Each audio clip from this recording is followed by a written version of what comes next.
You are watching WPTV, award-winning college television. Welcome back to The Desk. After a wild week of Pioneer basketball, we have a lot to cover. And here to do that is Daniel Karp, Andy Gavin, Andrew Ballistreri, and Bijan Pulley. Guys, the men's basketball team took two heartbreaking losses in overtime. They lost to Montclair 94-88, and then against Stockton 92-91.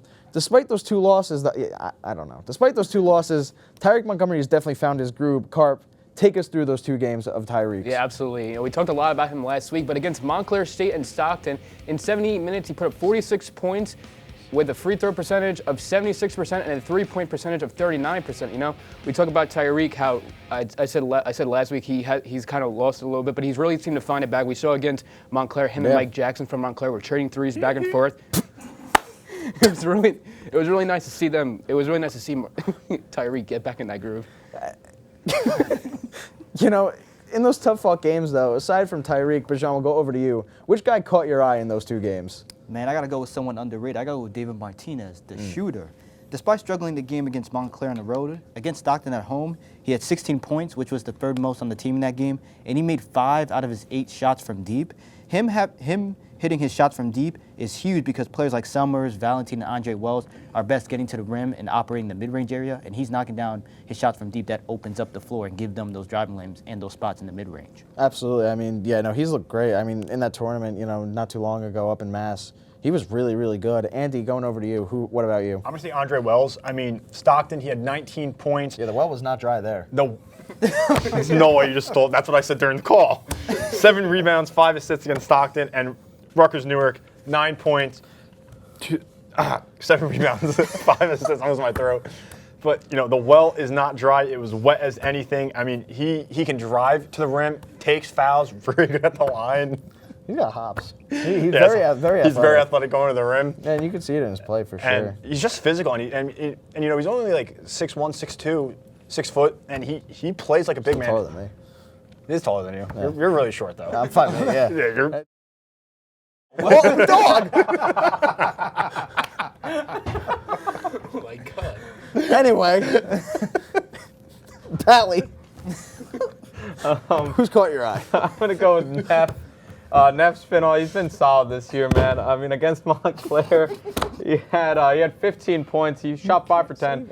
Splashed 2 threes in that game as well. And then against Stockton this past weekend, he had 9 points. He was only 3 for 9 from the field, but was able to hit a 3. And, he hit crucial threes in both these games. He's still shooting 50% from 3 this season. And, he's become a big name on this team. He's become a leader, and he's going to continue to be a leader for this team. And he's going to be getting important buckets down the stretch, I would say. Absolutely. He's been phenomenal. But Karp, please close us out of this question. Who has caught your eye? Yeah, I want to go with senior Pat Monahan. I want to go specifically to the Montclair game that Marc and I were at. He didn't play a lot of time, only about 8 to 10 minutes, but when he was on the court, he really provided a spark with that team. And we saw he's the big chemistry guy. He's the one who brings the team all together. He's the first one out to give a high five at timeouts at the end, at timeouts and everything. And he really led that team to go on that big run to tie that game and to force that Montclair game into overtime. No, for sure. I mean, he was really a catalyst for just kind of William Patterson getting their groove going against the Red Hawks there. But, guys, men's basketball team, it's not all sorrow. They come up with their first NJAC win of the season against Rutgers Newark.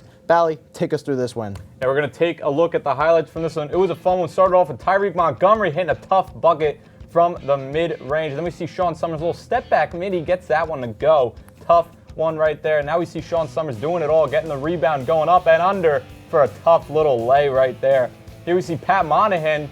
Karp just talked about him. Look at that little shifty layup, the finger roll right there. And Dave Martinez from downtown, ka-chow. Kid's killing it right now.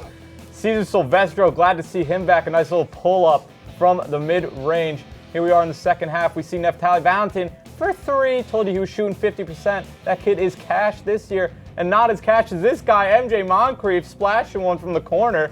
Later on in the game, Uche Unegbu. Ooh! Ooh!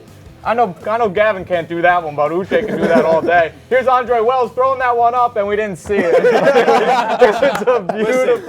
was a beautiful oop to MJ Moncrief there. Rutgers Newark did that on MJ Moncrief. I mean, that was almost amazing, but they did it right back, and MJ finished awesome. that. Anyway, score of this one, 65-52. Pioneers improved to 3-7. Rutgers falls to 5-6. Pioneers shoot 40% from the field. Rutgers Newark just 37.5. And here is the big story: 92 to 53 free throw percentage. Pioneers have 16 turnovers. Rutgers has 19. Pioneers next meet Rutgers Newark on February 7th at Rutgers Newark. Yeah, but before that second game, the Pioneers don't play another NJAC game until January 6th. Karp, what do they need to do to improve, to win more of those NJAC games? Yeah, they need more. They need a lot of consistent shooting. Like we see, with Tyreek, he's more consistent with his shooting. So I think when Tyreek gets in his group, I think the rest of his team follows him. They only have a 41 on the season. They improved that to a little. They did a little better in the last 3 games. 364 from 3, about 42% from 3 in the last game. So we see a lot of behind the arc shooting there. Like we saw against Montclair. Montclair took about 43s in that game. Yeah. And Pioneers only took about half of that, but they scored over 50% of their baskets, which is really good. And I really like to see everybody getting some shots from behind the arc. Yeah, absolutely. It looks to be more of a focus for the team right now is getting that open 3-point shot and cashing it in. But Bijan, moving over to you, what do they need to do to improve? I got to say better free throw shooting, because in the second half against Montclair, they shot 9 of 18 from the line, but in overtime, they shot 5 of 6. And in the second half against Stockton, they shot 19 of 24 from the line, but in overtime, they shot 5 of 8. That's not going to be good enough. You need to be consistent throughout the entire game, because free throws are called free throws for a reason. It's the easiest basket in the game. If you're not making those, you're leaving points on the board. Absolutely. Honestly, I'm a little scared to ask for your answer because I feel like I'm just going to get insulted again. But no, Andy, what do they need to do to make sure they win NJAC games? I'm going to say closing out games. I mean, we saw it with Stockton. We saw it with Montclair. They had a lead in both of those games. They couldn't contain it, and they came back to lose those games. I mean, they've been playing past 2 weeks. They've been playing really good brand of basketball. Keep playing that way, but keep the lead, keep how it's going, and down the stretch, they'll find themselves having more wins. Yeah, play your game, but make sure you're not giving up those leads. Bally, close us out for this one. I want to see some tenacious defense from these Pioneers from here on out. Listen, man, some good ranks in the NJAC right now. 7th in NJAC defense. They're allowing almost 77 points a game.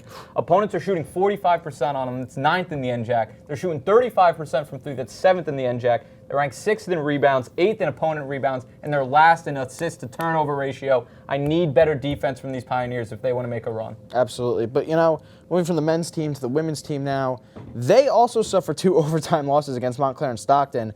But despite losing both games, the women scored 82 and 71 points, which are the highest and 3rd highest scoring games on the season. Bijan, take us through the stats from those 2 games. Oh, man, let's look through the stats real quick. As you see, they're scoring 74 points per game compared to opponents at 78.5. Field goal percentage, 35.7% to their opponents, 42.5%.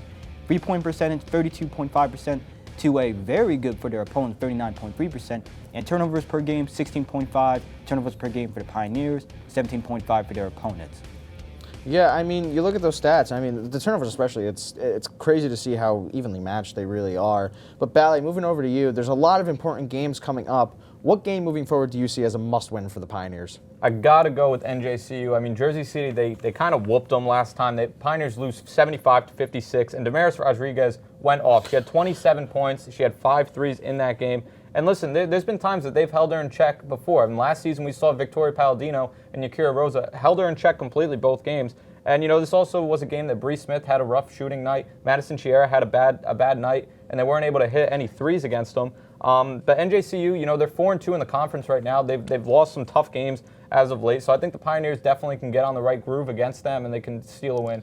Yeah, absolutely, I agree. But, moving over to Andy, like I said, a lot of important games coming up, especially NJCU, Damaris Rodriguez. We've heard that name a lot. Yeah. But different game, I assume, for you, because there's a lot coming up. What's your must-win for the Pioneers women's team? Jesus. No one can talk today, right? No, apparently not. I'm going to say Rowan. Rowan's really important. I mean, they're always at the top of the NJAC. They're always there. And, we took a tough loss early in the season. We're going to bounce back. I really think we can.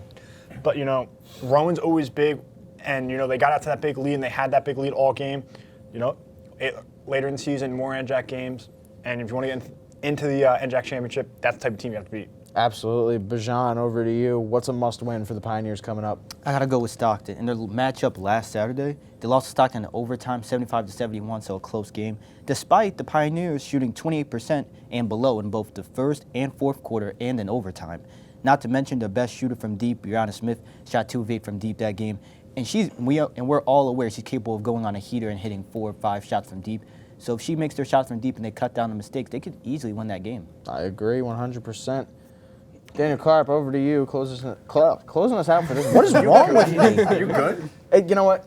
It's the holiday spirit. Yeah. It's taking over. Anyway, Dan, you close us out for this question. I'm going to go with Kane. I mean, before the Thanksgiving break, the giving of thanks, we were thankful enough to see a Pioneer NJAC win against Kane. They had a good comeback in that second half. They had a great team win. Brees Smith, Ruiz, and all of them. They had a great game in those games. But Kane is 6-5 overall and 4-2 in the NJAC, which I would like to see the Pioneers assert their dominance, get another win against them. And, they really held Brittany Graff. We talk about she only went 6 for 15 from the field, 0 for 6 from 3, so they were really good against her. She didn't have a good night, so going against Kane, going to Union and getting a win there would be huge. Yeah, you mentioned that win against Kane, their first NJAC win, but women's team got their second win in the NJAC against Rutgers Newark this week. But we definitely have to talk about two standouts in Jade Martinez and Renee Wells. Andy, take us through their last couple of games. Yeah, you look at this full screen here in this graphic. I mean, roll nears. 77 minutes for Renee Wells, 59 minutes for Jade Martinez, 32 points for Renee Wells, 23 points, 3-point percentage, an insane 75% for Jade Martinez, 58.9% for Renee Wells. Free throws, 100% for Jade Martinez, 87.5% for Renee Wells. They have been playing their great brand of basketball, and 75% beyond the arc is just absolutely insane. Yeah, I mean, everybody saw that on their screen. It took up the whole one. Yeah. It was very full. But no, while Wells and Martinez have been standouts in the past couple of games, there's been a lot of unsung heroes for this women's team. Andy, going back to you, who's your unsung hero? I'm gonna say Mena Hafiz. I mean, we saw Wednesday night. She only had 2 points, but she had 5 rebounds, and she was really dominant. She didn't have any assists, but when she was on the court, you felt her presence. And then you look at Stockton, she had 12 points, 13 rebounds. She had a really good game, played very well. She had a lot of layups. When she drove to the line and got those free throws, she converted them. It was really good. Yeah, she's been playing really well. Very good on the glass for sure. Bally, moving over to you. Who's your underrated Pioneer on this women's team? I got to go with the freshman superstar, Madison Chiara. She's been phenomenal, man. She started all 10 games, averaging about 8 points a game, shooting relatively okay, 37% from the field, 35 from 3. And she's averaging 4 boards, 2 assists. She's grabbing a steal a game. She's making clutch buckets. She had 3 threes against Rutgers Newark. I don't know if anybody mentioned that earlier, and she's also hit a 3 in nearly every game this season, I'm pretty sure. As a freshman, she's making a huge impact. She has big shoes to fill, especially with somebody like Yakira Rosa being gone. She has huge shoes to fill, and she's doing that absolutely, and she's going to be a big-time proponent on this team going forward. I 100% agree. She's great from beyond the arc, but Daniel Karp, moving over to you. Who's your underrated Pioneer? Yeah, I'm going to go with Esmeralda Ruiz. With the unfortunate absence of Vittoria Palladino lately, she's really came in there and had a really good on the defensive. She's getting into a little bit of foul trouble in a lot of the games, but the last 4 games, she's seen a lot of action. Over 20 minutes in all 4 games, and 9 points against Montclair. We saw she had a little, didn't play a lot in that second half, but she's been really good. 12 defensive assists in those last 4 games. I mean, she's been really good on the defense. She's been looking great right now with the absence of Palladino, unfortunately. 100%. I mean, the absence of Palladino is going to hurt on the defensive side, but Ruiz, really tenacious defender, like Bally was saying, he wants to see earlier. Bijan, closing us out for this one, who's your underrated Pioneer? I got to go with Vittoria Palladino. She has the highest assist-to-turnover ratio on the team with 2.8 assists per game to 1.6 turnovers per game. Even though she has only played 5 games due to some injuries, she has slided in perfectly as that lead playmaker, handling a lot of the playmaking duties, which allows Renee Wells and Patty Walsh to focus more on getting open in the post because they know Palladino will find them. And that also allows our 2 best shooters from deep, Brianna Smith and Madison Chiara, to get themselves open from deep because they know Palladino will find them and hit them right in the shooting pocket for an open shot. Yeah, even with her absence, she's been a catalyst for the Pioneers, especially on the playmaking and defensive side. But we want to wish the Pioneer basketball teams luck in their games tomorrow. But as we wrap up with Pioneer Hoops, we'll send it over to the NFL crew next on Sports Desk.